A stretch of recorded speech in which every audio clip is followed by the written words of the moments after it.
In this video I will show you how an employee can send an overtime request, so go to Home, then press on Tickets, and you will see all request types you can apply. Choose the overtime request.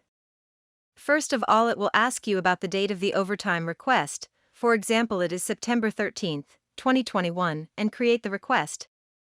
Click on Add to create a new request. And choose the overtime type, which is in this example an overtime at a normal day after completing the working hours. And here you will see the date entered at the beginning is set here. So choose the timings that you state a 1 hour overtime from 6 p.m. to 7 p.m. And choose the compensation type available as per configurations for this request, which is money. Then choose the target employee. Then save.